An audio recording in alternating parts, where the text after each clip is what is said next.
Pushkin. So the other week, I was staying in a hotel on Hollywood Boulevard for a few days.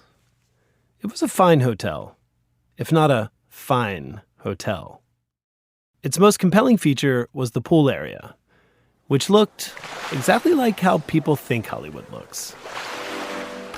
A shimmering blue Rorschach blot, surrounded by lounge chairs, each holding a yellow and white striped towel, rolled up like a Swiss cake made of terry cloth.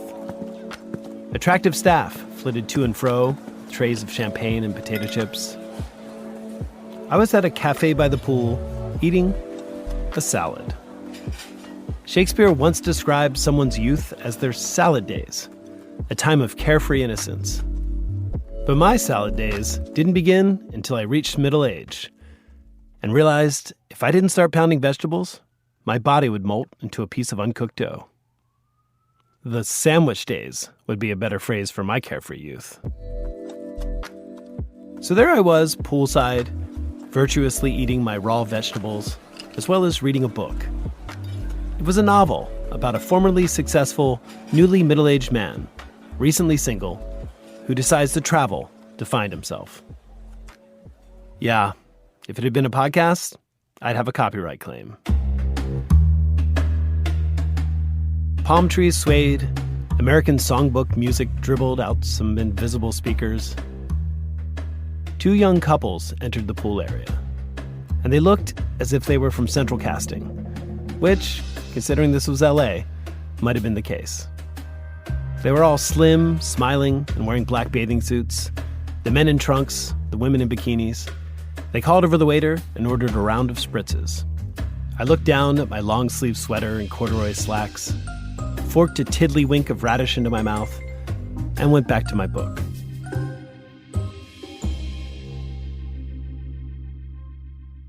Earlier that day, I'd walked along Hollywood Boulevard's concrete galaxy of stars. Floating amidst the Milky Way of celebrities were tourists, street merchants, and unhoused people. Soon, I found myself in front of the famous Hollywood landmark, Grauman's Chinese Theater, built in 1927 by Sid Grauman. Built to look like a Chinese pagoda, it's set back from the street and has kind of a courtyard out front. The story goes that when they were completing construction on it, Sid was inspecting things with an actress who stepped into the wet pavement by mistake. Instead of getting upset, Sid got an idea. He decided he would invite celebrities to dip their hands and feet into the pavement on purpose, and it would serve as sort of a monument to Hollywood, the town that lined his pockets. So the area is covered with the feet and hands of the many famous Hollywood stars that have come before. You can see Shirley Temple's little feet. You can see Cary Grant's also kind of little feet. When I was there, I saw a German tourist try to fit her hand into Scarlett Johansson's hand. If you look closely, you can see that Mel Brooks' right hand has an extra finger. The comedian secretly wore a prosthetic when he pressed his hand into the wet concrete. But a keen observer would realize that for a place that's been around since 1927, there really aren't that many slabs. Which is odd, because stars have been dipping their extremities in the concrete at Grauman's for nearly a century. It turns out the theater removes slabs of sidewalk from time to time when a celebrity star is faded, or if they just need space to make room for the new kid in town. Then, the imprints of the formerly famous are stored somewhere in the theater. I imagine that inside Grauman's is a room filled with hands and footprints that looks like an archaeological dig.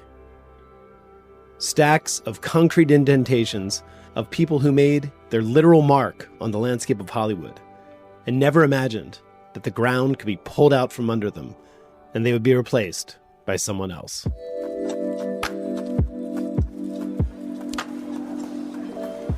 Later, as I'm dutifully eating my salad poolside at the hotel, I noticed one of the women from the black-clad foursome emerge from the pool, and I noticed someone else watching her. It's a silver-haired stranger who selected a lounge chair one seat away from the couples, despite the many other available chairs around the pool. He looks to be what would be called a silver fox. Gray hair, lean, tan body, his white teeth flash in the sun. He smiles and appears to start talking to the woman, while she looks on with that kind of grimace of someone who doesn't want to be rude but is thinking, what's going on here? Finally, her partner stands up and puts his arm around her, and they turn back to the other couple. The fox keeps chatting with him, even though their body language, their backs mostly turned towards him, indicate that they'd rather he didn't. At last, he took a hint, stood up and jumped in the pool, did a lap, and returned to his lounge chair. I closed my book. As I returned to my room, I walked by the couples and the silver fox, and that's when I recognized him. He was an actor who starred in Who's the Boss, one of the most popular sitcoms of the 80s. When I was a kid, it was on all the time, and yet that hit show's last season was in 1992, which is probably before the couple he'd been chatting with were even born. To them, he was just a guy interrupting their pool day.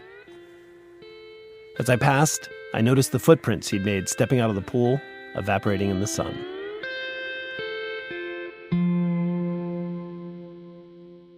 All of that is to say, that novel I was reading by the pool, really good. It was called Less. It won a Pulitzer. And today, I'm going to be talking with the author. I'm Brendan Francis Newnam. This is Not Lost. And I'll be right back after this break.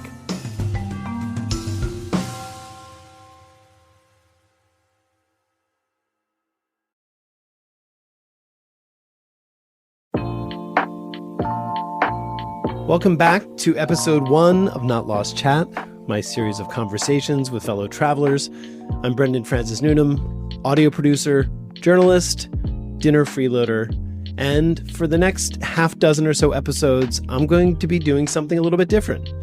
I will be in a studio speaking with writers, musicians, actors, and others about their journeys. Someday in the future, I'll be out in the field going on more journeys of my own, but until then, we have this to enjoy. Also, since so many of you have been asking me for practical travel information, which if you've listened to the show, I clearly don't have a lot of, in each of these episodes, I've invited a frequent traveler of some renown who will help answer your questions. But first, about that book I was reading by the pool in Hollywood, Less. It's named after its protagonist, Arthur Less, who is a mildly successful author who is surprised to find himself middle-aged and adrift. The author of Less is Andrew Sean Greer, who, coincidentally I'm sure, is also a novelist and travel writer, probably definitely not adrift.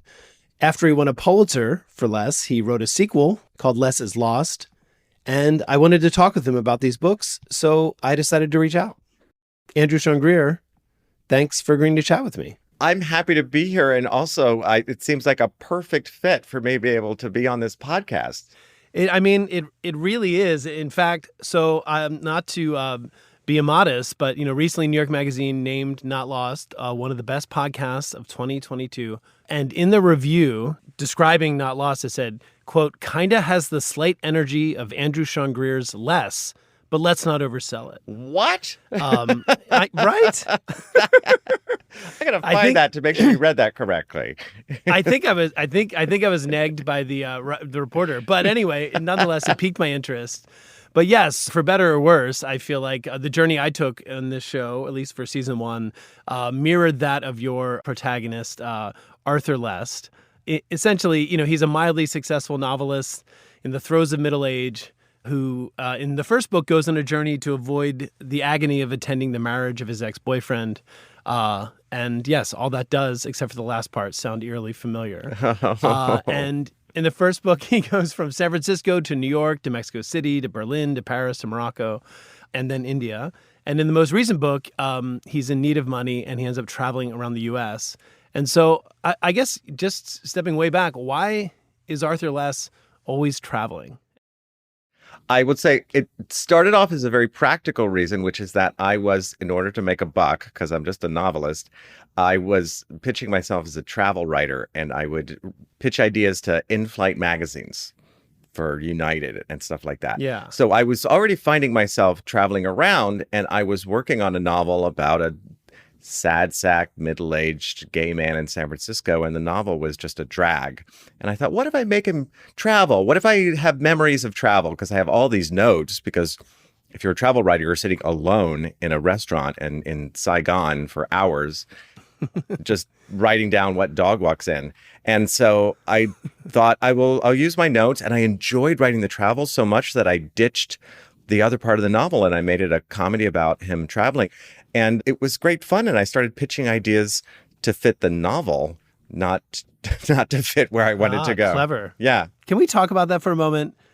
Because as you just said, to help support your creative writing, you work as a travel writer. In other words, it's a job. Yeah. Now, I'm someone who's done some travel writing. I have a travel show. And I find that my friends and people I meet often forget the fact that it's actually work. Does that happen to you? Like, I feel like people think it's all margaritas and cha-cha-cha. Yeah, people get very envious of my being able to travel, but I will tell them like I just took a trip to Australia and I was there for 3 days and then I flew back. And that sounds fun to people and I know how to enjoy it, but it is madness, and I'm still suffering the jet lag from that for 3 days in Australia. And it was, the first time I went to Japan, in fact, to research for Less, I was only in Kyoto for 4 days. And you can't do very much, especially if you're having to gather information about 3 hotels and 5 restaurants in that time. You can't do much else but eat the same meal 5 times in a row and sleep in very similar hotels. So you have to get used to that tedium. You mentioned that you drew from your notebook and many of Arthur's misadventures. So what about the most recent book where Les is traveling across the United States? As I understand it, you yourself also drove across the United States in an RV. What kind of things occurred on your journey that ended up making it in the book? Yeah, I took 2 different RV trips. One was like a big Cruise America RV through the Southwest. And the second was these handmade little camper vans this guy makes out of Atlanta. What never made it in was when I would get the story of the diner cook who would tell me her life story. I didn't put anything like that in. But I would put in things like when I went to a rural bar outside of Muscle Shoals, Alabama, and it was kind of like a Pee Wee Herman movie where I walk in and the jukebox stops and everyone stares at me. I put that down verbatim in the novel because I thought it was so funny. I did not belong in that bar. And they were awfully nice to me.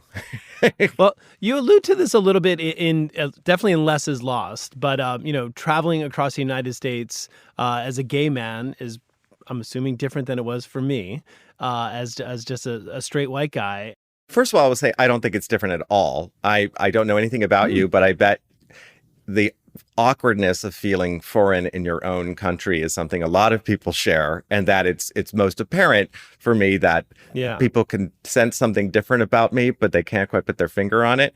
And that's what happened when I showed up at the RV park, and there was a woman who said, "Now, you're not from here, are you?" And I said I was from Maryland, and she said, "Now, I thought you're from the Netherlands." There was just something about me she couldn't quite name that was not what she would call American. And I knew what it was. Yeah. But that was actually the real surprise to me going around, is that as much as I dressed myself up in Walmart, what I thought was straight guy clothing, everybody knew I was gay. Yeah. Whether they knew that's what they were talking about or not. And it was not dangerous for me. Yeah. So maybe stepping back to Arthur, and I guess I am asking this about you too, like, what is the appeal of travel? I think it's 2 things, and I don't share necessarily both of them. One is the sense of being wrong all the time. And if you are wrong at home all the time about like how to order a bagel, you're kind of like a loser.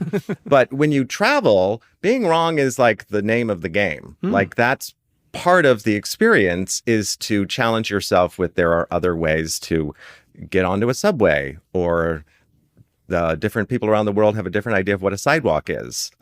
You start to realize that it's arbitrary. The system you thought should always be in place. And that's eye-opening and liberating, because if you make mistakes, that's normal. Yeah. So that's good for him. He is a character who is utterly innocent about the sort of dangers of the world or the problems he himself is causing. And then at the end of each, he keeps doubling down on innocence.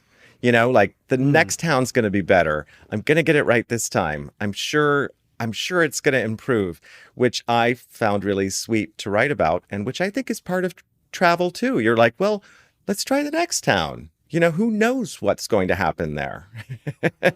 I consider travel kind of the laziest form of learning in that sense too, where you arrive in a place and just waking up, getting breakfast, getting somewhere, getting a cup of coffee, you're learning all across, just by survival because, you're in a different place. You might be a better traveler than I am, though. I already have that sense that I am quite incompetent at those. But I agree, it's a great learning experience. Now, when I've done traditional travel writing, I found that the frame is too limiting. Like you have to leave out all the stuff that's the best part of traveling. Oh, yes. Random meeting of people. Yeah. Misadventures, romance, whatever. And when I was making this show, I tried to make it in a way where I could include all of that stuff. And I'm wondering if you kind of viewed your novels in a similar fashion, like that they were a place you could open up about what it's really like to go somewhere. I think you're totally right. Like I in the books, I don't have to put in every restaurant that I've been assigned or sit down with the manager for 2 hours as they take you on a hotel tour you're never going to put in the article. All those really important parts when they need a sidebar of 5 places to get a great banh mi in Ho Chi Minh City. I didn't have to do that for the book, but for less, everything else got put into the book because you're right. You can't put things that are too personal. So when this is the follow-up to Less. When you're touring for these books or people are talking to you about them, why do you think they enjoy them so much? People tell me, I can only report what people tell me. Mm-hmm. They find them to be like a big warm hug. That's what everyone says. Now, I don't know if I wrote them as a hug, but I do think that it's because I'm not making fun of the places I'm going to. Mm-hmm. They're not cruel. People are, especially after being trapped inside so much, that they're enjoying this sort of fantasy of travel as trouble where everything certainly is going to turn out okay. Because I think in a comedy, there's a tacit understanding with the author that it's not funny unless it turns out okay. So we're going to laugh assuming that's how it's going to be. And when you're actually traveling, you're not sure that's how it's going to be. Yeah. That's where the panic comes in. Like these books aren't simply hugs. Like they contain a certain amount of pathos. Arthur is a little heartbroken and adrift. He's single at middle age while most of his friends are in couples. And actually on that point in particular, I have a question for you. Yeah, absolutely. How would you describe the difference between traveling when single versus traveling while in a relationship? Ooh, that is a juicy question. I'm not sure I stuck it in there in the at end. liberty to answer that fully. They're definitely very different. Yeah. I think when you're single, you're looking for an experience. You have the kind of person you would never meet anywhere else, and you might find that if you're open to it in places where you go. You're open to it, but if you're not single, you're open to something different, which is that you can sit at a bar and just talk with the locals for hours because you're not trying to pick anyone up. But so you're never going to get that intimate pillow talk from around the world, but you do get the Bud Light talk.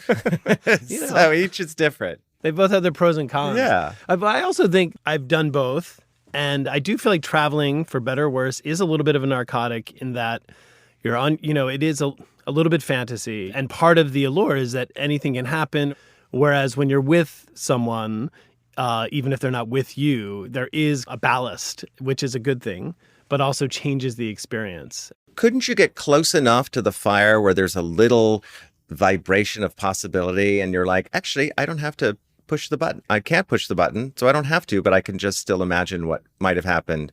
Good night, everybody. Well, Andy, thank you so much for coming to chat with me, and thanks for making these books. They're just wonderful and inspiring me to want to go hit the road. Me too. And I just left the road. Thanks so much for chatting with me today. Thank you for having me. Andrew Sean Greer's most recent book is called Less is Lost. I saw it at the airport when I was returning from LA, which To me, that means you've made it. Forget the Pulitzer. If they're selling your book next to neck pillows and peanut M&Ms, you are a popular author. And speaking of airports, it's almost time for us to talk about the less sexy parts of traveling. So after a quick break, comedian and master of impressions Jay Pharoah channels a former president to help me answer some of your travel questions. If I'm sitting in the seat and the person beside me is acting irate, I'm going to call a flight attendant before I stick my size 13 foot up their tiny ass. Not lost? We'll be right back.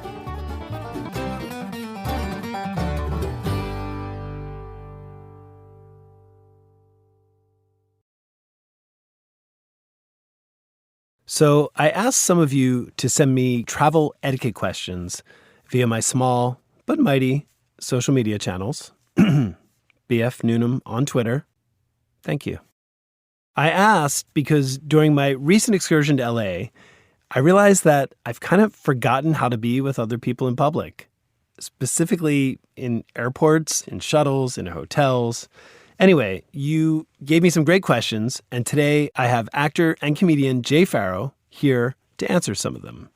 Jay is best known as being that guy on Saturday Night Live who did amazing impressions of Barack Obama, Kendrick Lamar, Kevin Hart, and countless others. He has gone on to work on a number of TV shows and movies, including Unsane, White Famous, and most recently Comedy Central's Out of Office. And he also does stand-up, which is where he started. And he's currently on tour all over the world, which means he's traveling a lot. And Jay, welcome. Glad you're here. Tell me, how do you feel about all this traveling? It's only a pain in the ass if I have to ride airlines because they're trash. You know what I mean? They're really not a good airline. Listen, it was messed up. It was so bad one time. I ended up getting the mechanical problems, and we took off from Texas, and then we got stuck in Portland, and my destination was Virginia. Like, why did we go back? Why did we go back here? Yeah, that's the wrong direction. Absolutely. I like it when it's a straight flight, and I like when I have my bag. That's listen, as long as I can get my bag back, I'm good, man, because I got oils and stuff in there that I need for my hair. You know what I mean? I've got essentials that I need for the Jay Pharoah package. Now, are you a carry-on guy or check-in I have so much stuff. I have to check in. Me too. I'm a check-in guy. I feel like it's underrated, frankly. Yeah. Because once you drop off your big bag, it's like life is a lot easier when you're going in and around the airport. Yeah, man. I got a question. Do you feel, when you travel, do you still put your mask on? Because I kind of feel like the only Sub-Zero out here. What do you mean by Sub-Zero? That you do wear your mask? Yeah, I wear my mask. The only reason I don't recently is because I had COVID. So I feel like I'm in that 60-day window where I get to like do whatever I want. Even if the pandemic didn't exist, a mask on an airplane isn't a bad. I don't like being so close to all these strangers and the recycled air. Me neither. I still do social distancing. I'm like, yo, back up 6 feet or I'm a stone cold stun you. Stone cold stunning. Is that a move? Like, what is that move? Oh, you don't even know. It's a wrestling move from the Attitude Era, WWF. Stone Cold Steve Austin does this thing where he flicks you off, he kicks you, and he grabs your neck with his arm and he go like this and your knees hit the ground and you bounce up and do a flip. That doesn't seem like something that would be acceptable in an airport, Jay. You don't think it is? Well, I think I should try it and report back to you. Okay. I think I should do it. Yeah. Let me know. Do you get recognized at airports? Like, do people come up to you and do the thing? You know what, man? Even with a mask on, I get recognized. It blows my mind. I'm like, how the hell do you know? Like, my nose is covered. How do you know who I am? And they're looking at me. I think it's just the eyes. What is the eyes of the window to the soul, right? Like, I'm just chilling, and people still come up to me, and they're just like, Jay Pharoah. I'm like, oh, I got a mask on. I fist bump you. It's like 70s all day with me. Hey, what up, brother? You know what I'm saying? Because I easily get sick. Like, for instance, I traveled to Raleigh, North Carolina. I got sick because this dude, his hand. He came up to me, and I normally, like I said, I like doing this. Fist bump. But he wouldn't take this for an answer. And so I took him. And I gave him my hand, and his hand was so freaking sweaty. It was slippery. It was a slick hand. Sweaty. So I touched it. I was like, oh God. And I'm sitting and I don't even know if it was from him. Yeah. But I got sick that following day. All right, well, look, it sounds like you're well-traveled. Absolutely. You're on tour, so you're perfectly prepared to help our audience. They submitted some traveling questions. Okay. Can you help us with these? Absolutely. What are we doing? All right, so the first question comes from Lee, and the question is, what's a polite way to let a chatty seat neighbor on a plane know that you're not in the mood to talk? Oh, wow. Just in mid-conversation, just look at them and just put your head down like this. So look at them and close your eyes and fall asleep while they're talking to you. Yep, that's exactly what you do. Because and I feel like that's so, bro, like, I have put my headphones on. Right. Why are you trying to talk to me? I have put them on. You watched me put them on. Read the room, bro. Read the seat. You know what I'm saying? Read the seat. If you could, I would love to hear how Kevin Hart might react if someone started to talk to him like this on an airplane. Listen, goddammit, listen. I'm not sitting here to talk to you. Listen, I've had a very rough, long shooting day. I'm not here to talk. Listen, I should be on my private jet. I don't understand why the hell I am on Frontier Airlines. I don't even know. Bam. I don't know why I'm up here. Listen, this is what happened. I had mechanical problems and my plane couldn't take off. Couldn't get another seat. Everything was sold out. So this was the only damn option. So I need you to shut the hell up and let me sleep. God damn it. That is uncanny. All right, I think we got your answer. I will say, add addendum to that, we're just as equally as bad as when you're in the aisle seat, you're finally situated, you got your headphones, your bag, maybe your book's out, you kind of checked around, and then they want to go to the bathroom. Oh, man. It's like after your table's down, after the drink is out, it's like we had this whole 20-minute preamble you could have gone. But now I'm sure your bladder was 100%, but now it's 100.1. I have to get up. Like, come on, bro. Exactly. Are you the person that gets up, or do you just take your feet and just move in a seat like this? I stay in the seat and I just move my feet to the side and let them walk. I can't do that, but I might give I might do an exhalation like throw my headphones down, slam up the table, and then stand there and just not look them in the eye. Show that you're annoyed as shit. I don't know what that doesn't do anybody any good, but I do it anyway. All right, we got another question. This one comes from Michelle from State College, Pennsylvania. So her question is, when checking into a hotel, is it acceptable to lie about a special occasion to try to get a room upgrade? Why or why not? I feel like if you want to have fun with your partner, like sometimes you might do that, you just be, hey, this is such and such's birth. Oh, it's a special occasion. Well, you can't say birthday because they got your license. You know what I'm saying? That's a good point. They look down and like, wait a second. It's December. Your birthday's in August. It can't be anything special. You have to, but if you say, oh, it's our anniversary or something like that, or, somebody, we just got a job promotion or something like that. I don't think anything's wrong with that. I mean, if you're just trying to, you're trying I'm with to have you on fun. that. I think like concierges are one of the few people in modern capitalism that have the ability to upgrade you or not, right? Like they have a bunch of rooms. They know who's filling them up or not. And they have a little bit of latitude. So why not pour on the charm a little bit, give them a little wink? I think it's fine. That's what I say. I mean, even like when you go in a restaurant sometimes, now you can use the birthday thing at restaurants. I know my sister went into one restaurant and had a birthday 5 times in the span of 2.5 months. They were like, wait a minute, it's your birthday again? I feel sorry for the people who have to sing the song like at the restaurants. Because, like they'll be in the middle of doing some other shit and they got to drop everything they're doing to come out and sing happy birthday to you. Fucking hands are hurting. You're exhausted. You're like just broke up with Kenny the dishwasher. And now you're going to sing happy birthday. Broke up. Like, I don't want to do. No, I'm not singing the birthday. No. All right. So this is our last question. And maybe you can answer this as former President Barack Obama. Yeah. And the question is, when is it okay to push the flight attendant call button? Like, what need qualifies as urgent enough to push it? What would make you push it? If I'm sitting in the seat and the person beside me is acting irate, irascible, what I'm going to do is I'm I'm going to call flight attendant before I stick my size 13 foot up their tiny ass. And that's when you call them, when you have a problem. If you have a problem with the seat, or you can't get the seat belt out the bottom and the buckle is caught in the back. And you don't want to touch that because it's COVID down there. So you don't want to get it. So you want them to get it for you. So you're like, hey, you put your hands down there and you get my belt because I'm not going to get COVID. You are insured by Delta. Me, I'm not. So, But they might have Obamacare, though. They might have Obamacare.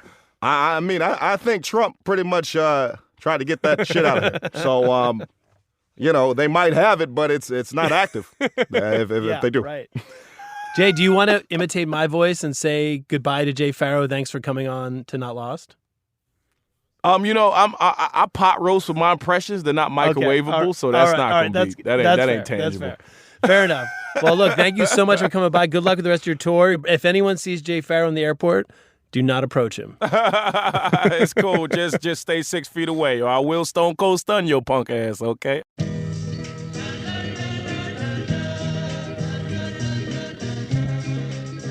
That was Jay Pharoah. Honest. It was not someone impersonating Jay Pharoah. I promise you. Which, come to think of it, he could totally make a bundle just impersonating other people for podcasts. So if you hear Barack Obama on a future episode of this show, you are right to be suspicious. If you have travel questions that you want answered in a future episode, you can email them to me at notlost@pushkin.fm or ping me at BF Newnam on Twitter.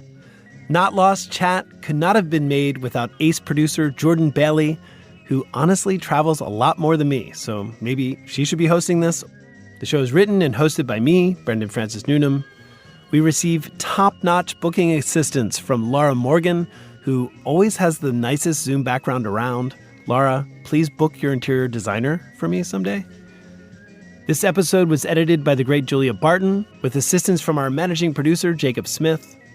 Our mix engineer, who has the patience of Job, is the unflappable Sarah Bruguiere. Not Lost is a co-production of Pushkin Industries, Topic Studios, and iHeartMedia. It was developed at Topic Studios. And, in case you're wondering, this show has some executive producers, including me, Brendan Francis Newnam, Christy Gressman, Maria Zuckerman, Lisa Leingang, and Latal Malad. If you dig what you hear, please tell a friend, make a comment at Apple Podcasts, get a tattoo, whatever it takes to spread the word. It's appreciated. And if your inbox is lonely, you can sign up for the Pushkin newsletter at pushkin.fm/newsletter. And to find more Pushkin podcasts, and I really mean this, there are some pretty great podcasts bipping and bopping around here these days. You can listen and find them on the iHeartRadio app, Apple Podcast, or you know wherever you listen to podcasts. That is all for this episode. Thanks, everybody. Bon voyage.